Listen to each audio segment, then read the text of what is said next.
할렐루야. 안녕하세요.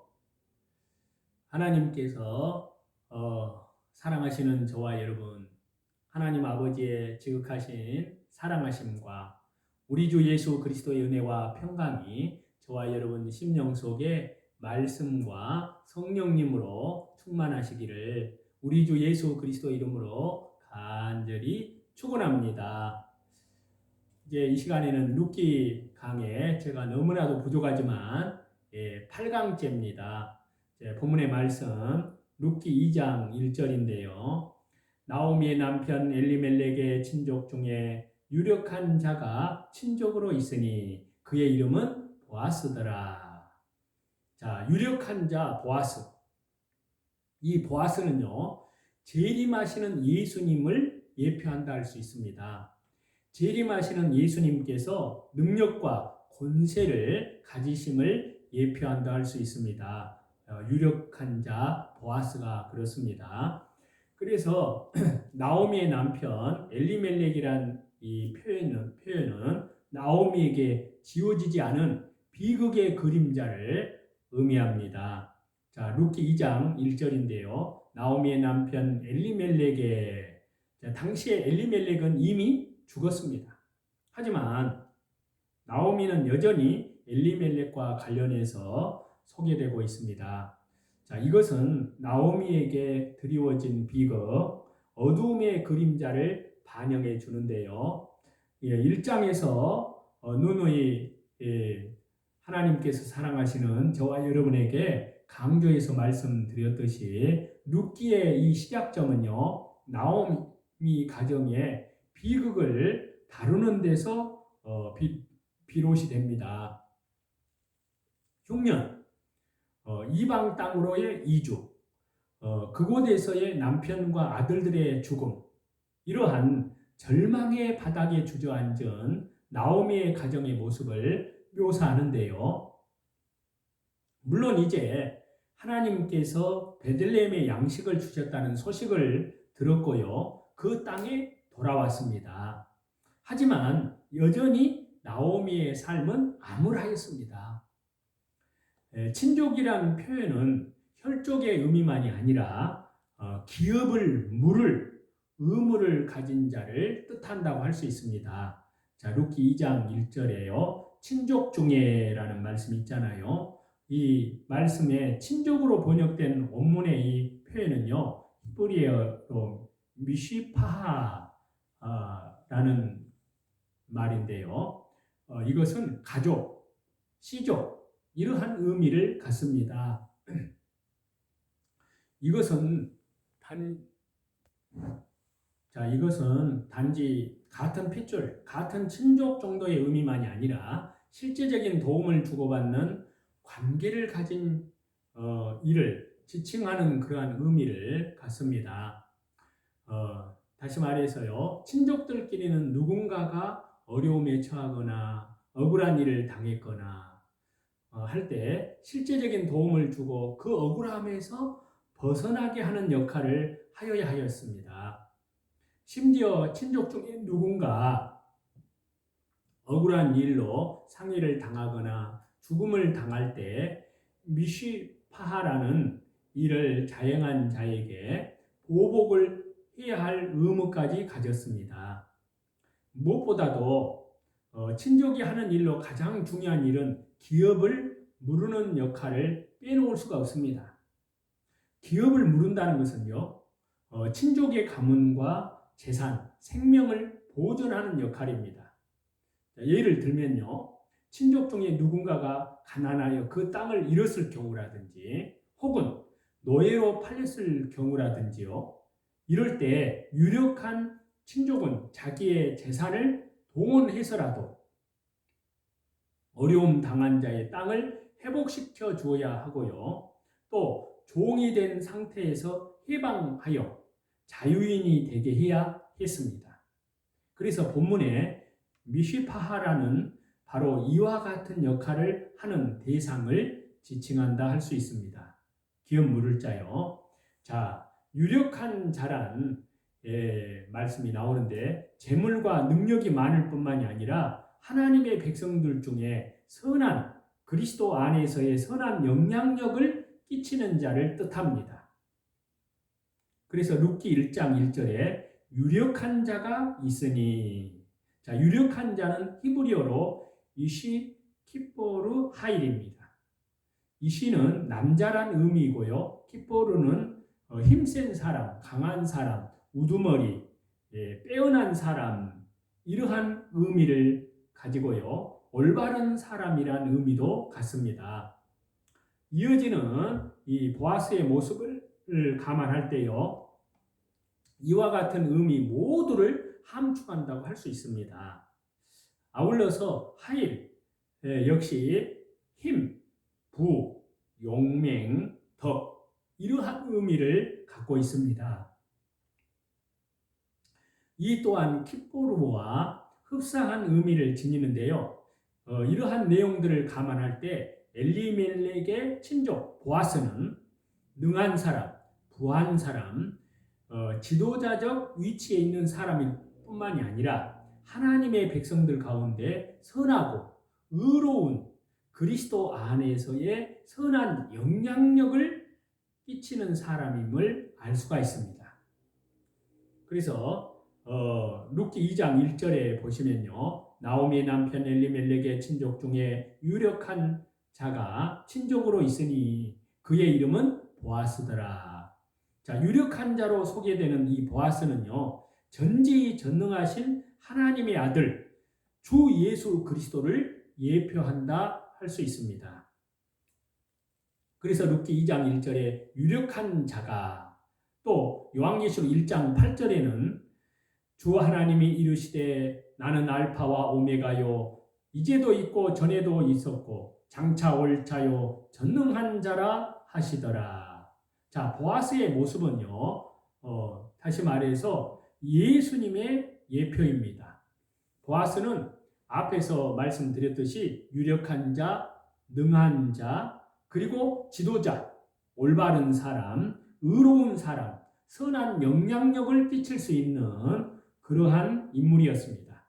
이러한 보아스의 모습은 예수님께서 하나님의 아들로 전능하신 분임과 연결이 된다 할 수 있습니다. 보아스가 가진 그 능력으로 친족인 엘리멜렉의 집을 구하였듯이 예수님도 전능하신 능력으로 죄로 죽을 상황에 처한 인류를, 온 세상 죄인들을, 그리고 예수님 자기 피로, 염소와 송아지 피가 아니라 예수님 자기 십자가의 보혈로 영원한 속량함을 이루어서 인류를, 온 세상 백성들을 구원하시는 일을 완성하셨습니다.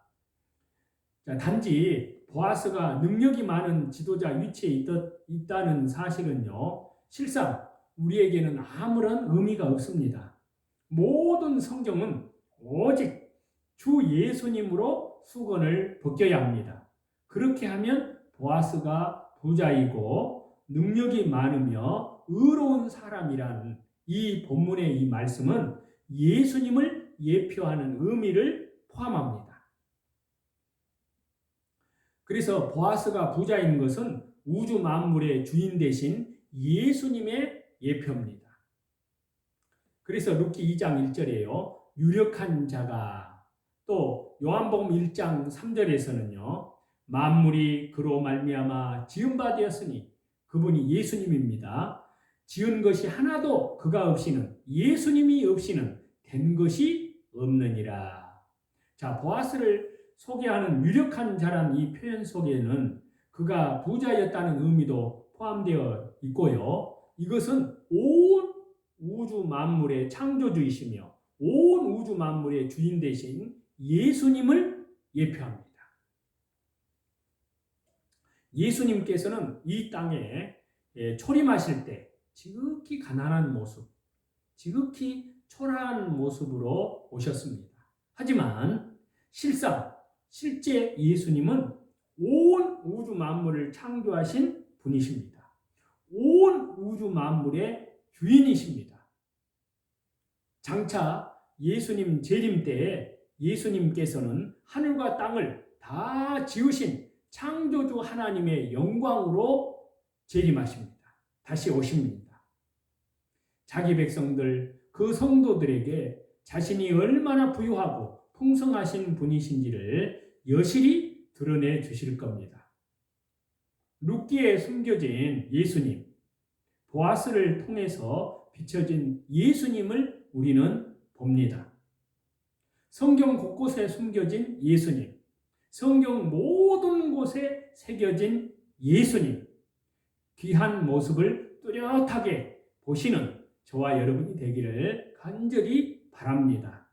자, 보아스가 엘리멜렉의 친족인 것은 예수님께서 성도들의 보호자가 되심을 예표합니다. 그래서 룻기 2장 1절에요. 나오미의 남편 엘리멜렉의 친족 중에 유력한 자가 친족으로 있으니 그의 이름은 보아스더라. 또 요한복음 17장 12절에 말씀하시기를요. 예수님의 그 긴 기도문인데요. 내가 그들과 함께 있을 때 내게 주신 아버지의 이름으로 그들을 보존하고 지키었나이다. 자, 예수님의 기도하시는 말씀입니다. 자, 보아스를 가리켜서 이 룻기 2장 1절의 말씀은요. 엘리멜렉의 친족으로 그렇게 소개를 하고 있습니다. 여기에서 친족은 아까 앞에서 말씀을 드렸듯이 단순한 혈친 그런 관계만 나타내는 것이 아니라 구속자 그리고 보호자, 보수자의 의미도 지닌다고 말씀드렸습니다. 다시 말해서 혈친 관계에 있는 이들은요, 자기 친족이 어려움에 처해 있을 때 그들을 그 당시에 구해줄 의무가 있었습니다. 이러한 보아스의 모습은 예수님의 모습과 연결됩니다. 예수님은 본래 하나님의 아들이시지만 우리와 같은 사람의 모습으로 이 땅에 오셨습니다. 그리고 우리의 혈친과 같이 우리를 죄로부터, 죄의 비극과 멸망으로부터 십자가의 보혈로 영원한 속량함을 이루어서 구원해 주셨습니다. 이를 자기의 일로 여기시고 예수님께서 우리 가운데 오셔서 구원의 역사를 예수님께서 십자가상에서 다 이루시고 완성하시고 죽으시고 부활하셨습니다. 그리고 다시 재림하십니다. 예수님께서. 그래서 재림하시는 예수님은 능력과 큰 영광으로 오시는 겁니다. 그래서 마태복음 24장 29절에서 31절 말씀을 보겠습니다. 그날 환난 후에 즉시 해가 어두워지며 달이 빛을 내지 아니하며 별들이 하늘에서 떨어지며 하늘의 권능들이 흔들리리라. 그때 인자의 징조가 하늘에서 보이겠고 그때 땅의 모든 족속들이 통곡하며 그들이 인자가 구름을 타고 능력과 큰 영광으로 오는 것을 보리라. 그가 큰 나팔 소리와 함께 천사들을 보내리니 그들이 그의 택하신 자들을 하늘 이 끝에서 저 끝까지 사방에서 모으리라. 자, 보아스가 가진 능력은요, 예수님이 가지신 능력과 큰 영광을 예표합니다. 대환란 후에 모든 피조물이 쇠하고 소멸되어집니다. 이 모든 것을 회복하게 하는 것은 오직 주 예수님의 권능의 손길입니다.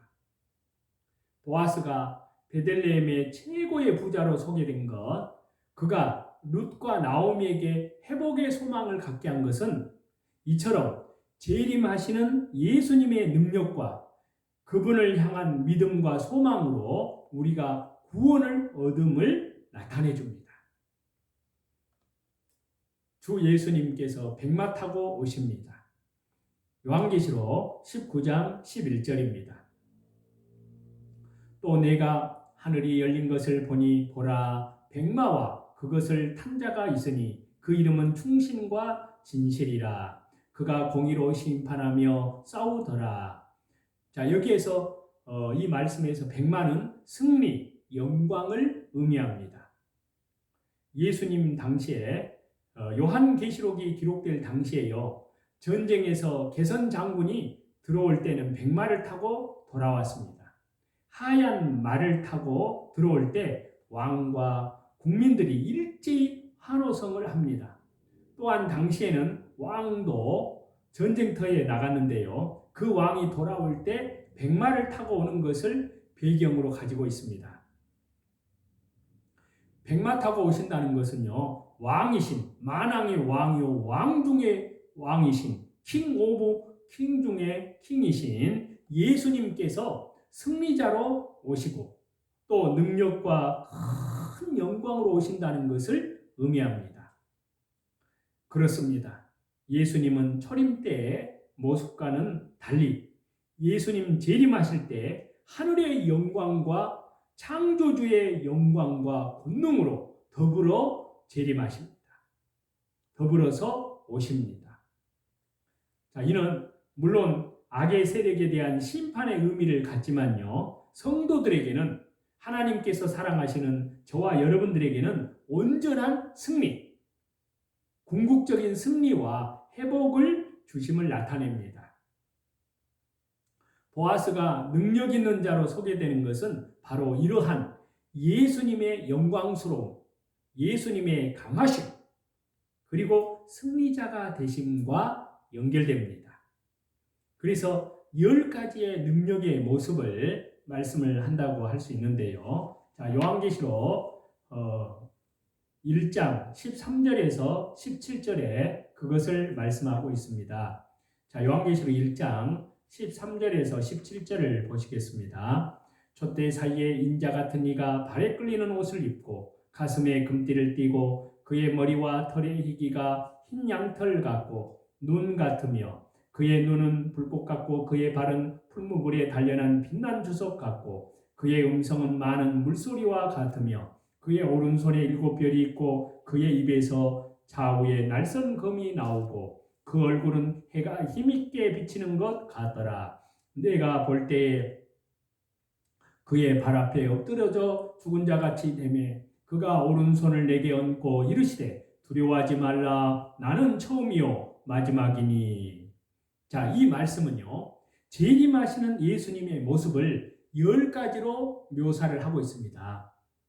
자, 이것은 재림하시는 예수님의 능력과 권세, 영광을 보여주는 말씀인데요. 자, 이걸 10가지로 정리를 해보면요. 자, 첫 번째, 촛대 사이에 계십니다. 바로 이것은 교회들 가운데 두루 계시는 예수님을 말하고요. 그 다음에 두 번째는요, 바로 발에 끌리는 옷을 입으셨습니다. 이것은 대제사장 되신 예수님, 영적인 권위를 상징하십니다. 그리고 세 번째는요, 가슴에 금띠, 바로 왕이신 예수님을 설명하는 겁니다. 그리고 네 번째요, 그 머리와 털의 희기가 흰 양털 같고 눈 같다 했는데요, 바로 성결하고 거룩하신 하나님을 설명합니다. 그리고 다섯 번째는요, 눈은 불꽃 같다 그랬습니다. 이것은 예수님의 신적인 통찰력, 전지하심, 그것을 나타내고 있습니다. 그리고 여섯 번째는요, 발은 단련한 빛난 주석 같다 그랬는데요, 이것은 심판주로서 예수님을 묘사하고 있습니다. 그리고 일곱 번째, 음성은 많은 물소리와도 같다 그랬는데요, 이것은 말씀의 위엄과 말씀의 권위를 가지시는 하나님을 설명합니다. 그리고 여덟 번째, 오른손에 7별을 쥐고 그랬는데요, 이것은 주의 말씀을 신실하게 증거하는 주의 백성들을 붙드시고 승리케 하시는 것을 설명하는 말씀입니다. 그리고 아홉 번째요, 입에서 좌우에 날선 검이 나온다는 것은요, 철저히 말씀으로 심판하시는 분을 이렇게 설명하고 있습니다. 그리고 마지막 10번째, 얼굴은 해가 힘있게 비치는 것 같더라. 이것은 재림하시는 예수님의 영광을 상징한다고 할 수 있습니다. 자, 이러한 모든 표현들은 모두 다 재림하시는 예수님의 풍성하고 완전한 영광과 부를 나타냅니다. 이러한 예수님의 모습이 곧 보아스에 대한 묘사가 궁극적으로 예표하는 그러한 대상입니다. 여러분, 우리 주 예수 그리스도의 재림의 때가 너무나 가까이 왔음을 우리는 알고 이제 깨어나야 됩니다. 말씀 중심으로, 기도 중심으로, 예배 중심으로, 그리고 밖으로는 복음 사경의 중심으로 신실하고 착하고 충성된 그러한 저와 여러분이 다 되시기를 우리 주 예수 그리스도 이름으로 간절히 축원합니다. 찬송 드리겠습니다. 찬송 320장 나의 죄를 정케하사 함께 하나님께 드리겠습니다.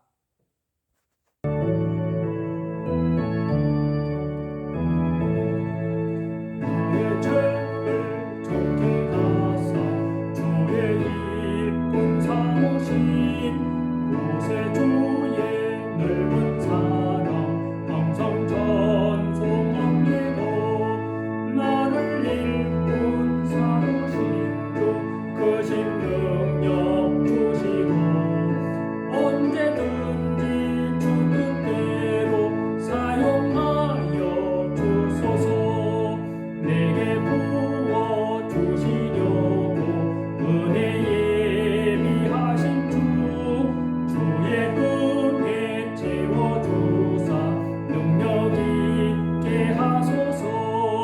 나를 일꾼 삼으신 주 크신 능력 주시고 언제든지 주 뜻대로 사용하여 주소서.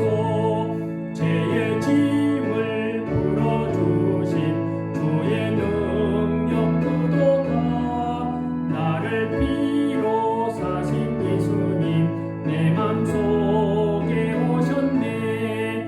나를 일꾼 삼으신 주 크신 능력 주시고 언제든지 주 뜻대로 사용하여 주소서. 주여 내게 성령님으로 충만하게 채우사 생명수가 강물처럼 흐르게 하옵소서.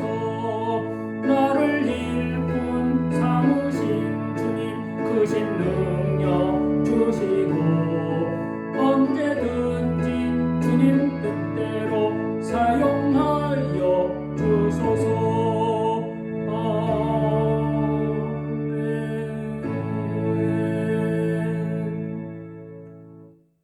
우리 성삼위일체 하나님께만 모든 존귀와 영광과 감사와 찬송을 돌립니다. 하나님께서 사랑하시는 저와 여러분 진심으로 감사합니다.